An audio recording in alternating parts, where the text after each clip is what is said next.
shameless self-promotion, buy the book that you were just holding. That's a really great answer. I It's was not a expecting bad starting Pinterest for the point. first answer, but yeah, this is a really great place to start because the information is there and it's going to save you hours and hours and hours of Google time, quality Google time. Yeah, and I mean, I think the starting point is being really 100% clear why you want a tiny house in the first place, and saying something like, well, I think they're really cute and I just want one. I'm not sure why, is probably not the best place, the best starting point. But if you say, as was the case with the one that I built here, I want some place for my, daughter and I to hang out in and bond and so forth. And that's fine. I want to cut my expenses. I want to, people later as they get older, going maybe through a life transition, I want to downsize, empty nesters, the list goes on and on. The other thing that I think has changed over the last few years is more people are able to work remotely. Oh, yeah. Tiny houses offer a lot of flexibility in that regard, right? Or Yeah. I hear these stories about nurses who work a couple months here, a couple months there, and they get sort of brought in as needed.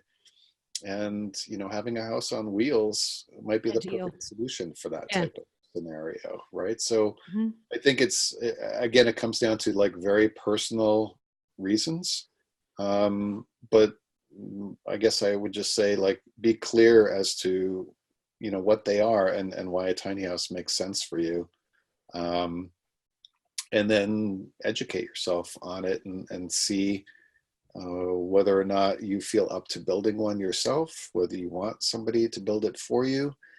And and that's the thing too, right? I think it's important if you say, well, I don't want to build it myself. I want somebody to build it for me.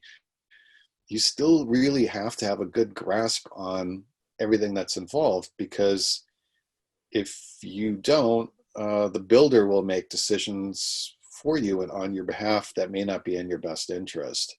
And so, you know, uh, even if you're having it built, you still got to know about what your toilet options are. You should Mhm. still know about what your insulation options are, and how some are better than others, or that type of thing. So you still need to sort of ramp up on the knowledge, even if you have no intention of building the space yourself. Mhm.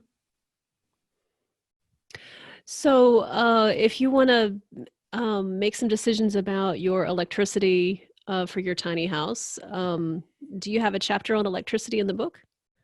Yeah, absolutely. Mhm. There's a chapter on electricity. There's a chapter on solar, right? Mhm. So Oh, yeah, there's the absolutely. question of how off grid do you want to be or need to Yeah, be? yeah. And solar is a fantastic technology. Like, I mean, you know, I, I had a rudimentary understanding of solar power, before I got more involved in it. But the more I work with solar, the more I think like, well, fossil fuels are toast, because solar is so amazing, Yeah. and now we're getting um, some wind power options as well. Little turbines powering tiny houses or Oh, structures. cool. Yeah. Um, there's hydro, like micro hydro power solutions, and yeah, I touch on all those aspects in the Oh, book. cool. But yeah, it's really become, well, more affordable and more viable to fully power a house just with Yeah. solar And the and hydro. affordability there is, I think, the key. Yeah, That's really great news. yeah, it is. Yeah. So that's It is. exciting. So just out of curiosity, is there a hydropower option for an artesian well? I'm sure there is. Yeah. I haven't personally pursued it, Yeah. but yeah, absolutely, absolutely. I've seen these. I saw online. They're fairly pricey, but it's like this little. It looks like a fan, but Mhm. you pop it into like a stream or any kind of running Oh, water, cool. It Yeah. spins these blades and generates electricity for you, which Wow. is amazing. That's beautiful. It is beautiful because you don't even need the sun to shine, and it's also producing electricity at night, right? It's a Oh, constant wow. Yeah. electricity production. Yeah. That's So great. yeah, and I think I you're wouldn't gonna have thought of that. yeah, you're gonna see more and more of, I think, of these types of technologies. Yeah, it's yeah, the tech. Wow, what am I saying? Yeah, the innovation on this front, I think, is just only going to continue, and the prices will continue to drop as well. Which is great. Yeah. So that's extremely low tech. I mean, I don't know what the battery scenario is, how low tech that is, but putting a fan blade in a stream, that seems really low tech. That's Yeah, great. yeah. Well, like I said, I mean, this unit is like fully, you have to like separate the electricity from the water, and it's, Okay. but Yeah. yeah, the That part's concept, not low tech. yeah, the concept's perfectly simple, right? Like moving Beautiful. water spins, fan blade type structure, and electricity gets produced in the process. But yeah, it's as simple as it gets in that sense. Well, it seems like your property is just ideal in a number of ways. I mean, the artesian well business, that's amazing. And being able to have a house there by a stream with a fire ring and beautiful Catskills environment. I mean, Yeah. it sounds like right up there on my list of beautiful places on the earth to hang out for a while. Well, you So guys I are can see. like come Oh, visit. cool. There we go. We'll bring the schoolie. Yeah, I mean I think that's a dream that a lot of people have, and maybe there's some of our listeners who would find that scenario just really very thorough. you know, Yeah. go into the woods and seeing what life happens there, away from all the crazy and you still have internet. You How still have does internet. that work? I thought you had to give up some of these things to be in the woods like you are, or to be out in the boonies. Well, it's not that easy. So right now my phone is lying on the porch because that's where I get good internet, It's and your I can hotspot.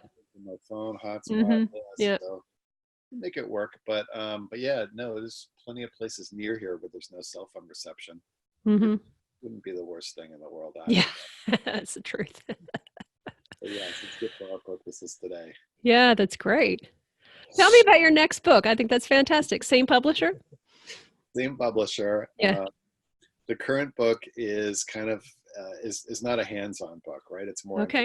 informational, and the publisher wanted something more hands-on, like how do you actually build a small dwelling, and step one, step two, step three, Oh, great. all of the things that this book isn't. And so that book is right now going through sort of the final process. Oh, Uh, wow. it's already available for pre-order on Oh my Amazon.com. goodness. I didn't realize you were that close with this one. It comes out in March of 2020, Okay, cool. currently slated for a March release. But yeah, What's the title? I Working title. Building Your Tiny House Dream, I believe, is the Okay. working title. Yeah, Yes. So the again, it picks up kind of where the first book leaves off, and cool. provides hands-on. So you'd be able to go to Amazon, look up this book, and then click on Chris's name, and then that would get you to the other titles by him. So that would be Precise. one way to find you, to find that one and this one. Well, that's Yes. cool. All right. Yeah. Well, that's great that there's another incarnation coming. Same size, same publisher, lots of Yeah. great pictures as well. Lots of great pictures. Again, it's going to be sort of more of a documentation of a build. It'll take you through the steps to create a shell, and Hmm. then you can turn that shell into whatever you want, whether it's a recording studio, a place to exercise, a home office, whatever the case may be, pool house. You can do all those things with it. And what I show is, you've seen this type of build that I've done, sort of a camper, small kind of gypsy wagon camper Oh, type. cool. Yeah. So I show and I go through the steps of turning the shell into the camper version. But again, the plan and the idea is that people take it in whatever direction they want, and create what they want and need, versus me saying like this is what you need to build. Yeah. So it still leaves the creativity in their court so they can make it what they need it to be. That's cool. Yeah. Well, I think that's one of the things that I really enjoy about the tiny house community is that there is so much creativity. And that when you get the chance to tour one of the tiny houses that's been made by the people who are living in it, there's amazing storage options, solutions, finishes, colors. I mean, there's so much creativity on how these things can be done. And just as a way of example, we last tiny house festival I was at, we toured a schoolie, and there was a portion in kind of towards the middle where the roof had been replaced by a piece of plexiglass, I suppose. And there was a shower head right there and a little bit of wood on the floor. And you walked through that to the bedroom, I think. Have you seen that one? I know exactly what you're Yeah. saying. Yes. That was the shower right there in the middle of the schoolie. And it was a really great solution. And that was so fun to walk through and realize, oh, this is a shower. I guess the point is like whether you think it's a great solution or not, it's like that's what they wanted, right? Right, exactly. And that's really perfect for them. Yeah. We're always talking about intentional living, purpose, and contentment. It's so much fun. I put together these conversations in an online virtual summit. You can see the rest of this conversation and a whole bunch more at simplifymy.life. By the way, it's all free. That's really cool, right? Click the Learn More button when you get there, and that will show you the dates. Mark your calendar, register to save your seat, and I will see you at the summit. Don't miss a thing. This information is so exciting, and I'm so passionate about this topic because what it does is it takes us out of overwhelm into clarity and contentment and confidence, and that's really exciting for me, and that's what I want for you. So thanks for listening. I really appreciate it. Go check out simplifymy.life now and register. See you at the summit. Thanks for watching. I really appreciate it.